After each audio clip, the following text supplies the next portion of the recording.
David Reepstein from S3 Living, Strategic Senior Solutions, and you're tuned into episode 1 of Senior Living Explained. Today in our first episode, we're going to talk about 3 basic features of a CCRC, a continuing care retirement community. This short video will be an overview of what to expect when you're considering moving to one. By way of background, S3 Living helps families find independent living, whether that's in a 55-plus community or a continuing care retirement community, a CCRC, and then we help you sell your house as your listing agent. Today's episode focuses on those seniors who are, generally speaking, in the 75-plus age range, who are independent but want to have some household burdens lifted as they move to a CCRC. Our typical CCRC client is someone who's driving, but is tired of having to keep up with the big old house in tip-toe shape, and doesn't want stairs anymore, doesn't want to cook every meal, and is tired of shoveling snow in the winter when we have snow in the winter in Philadelphia. It's for those who want to tend to a garden but don't want to have to carry a big bag of mulch to get to that garden. So if you're considering a CCRC, what should you expect? What does the community offer that's so different from living in your current home? I want to touch on 3 main areas in a short amount of time. The first thing is to know about CCRCs is that they're really selling a lifestyle. That means that CCRC residents enjoy living in a community setting where they're interacting with their neighbors very often at meals and in activities that are arranged by the community. It's almost like a college campus where most residents, perhaps otherwise known as classmates, recognize each other as they move through the community. The second thing that we should mention is that there's generally a meal plan at a CCRC. Over the years, these meal plans have changed to offer more variety and offer more different options for the residents. But generally speaking, they cover 1 meal a day or 30 meals a month, and those 30 meals a month are covered in the cost of your monthly fee. And if you go over, if you use more meals than are in your monthly budget, then they'll give you a bill at the end of the month. And speaking of monthly charges, the last thing that I want to talk about today are the costs to move to a CCRC. Generally speaking, there are 2 different types of costs. There's the monthly cost that we spoke about, and there's an entrance fee.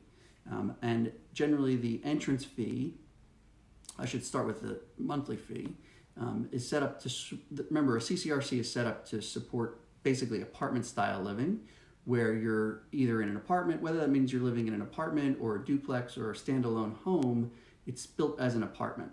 So that means that your appliances, your refrigerator, your air conditioner, your light bulbs, they're all covered in your monthly expense. But with a CCRC, it's really a plus scenario. It's a rental fee plus some of your meals, plus all of your activities, and the community will provide activities for you at the community and trips to other places as well. And then what they also provide is what I'll call the safety net healthcare, so that and we can talk about that later in a different episode, but they will offer some forms of healthcare also in that monthly fee. And most communities also have an entrance fee, as I mentioned. The entrance fee is generally a 6-figure amount that, in my estimation, is required for about 85% of the CCRCs in Greater Philadelphia. So why is there this large entrance fee?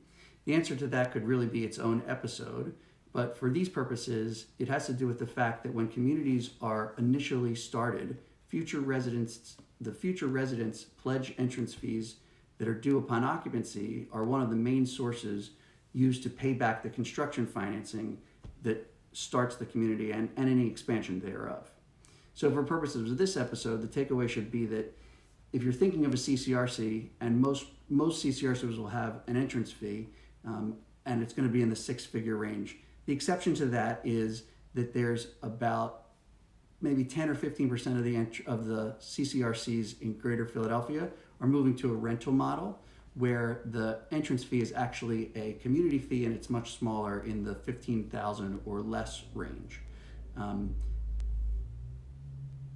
So that's all that I wanted to cover in this inaugural episode of Senior Living Explained. Stay tuned to this channel because the next episode will be about the types of contracts that CCRCs offer. Conveniently enough, there are 3 of them, Type A, Type B, and Type C, and we'll touch on the safety net healthcare that I mentioned before. Thanks for watching, and please like or follow or shout out if you enjoyed this video. And if you thought it was really worthwhile, you could really help S3 Living by sharing it. And I'll see you next time at Senior Living Explained. Thank you very much.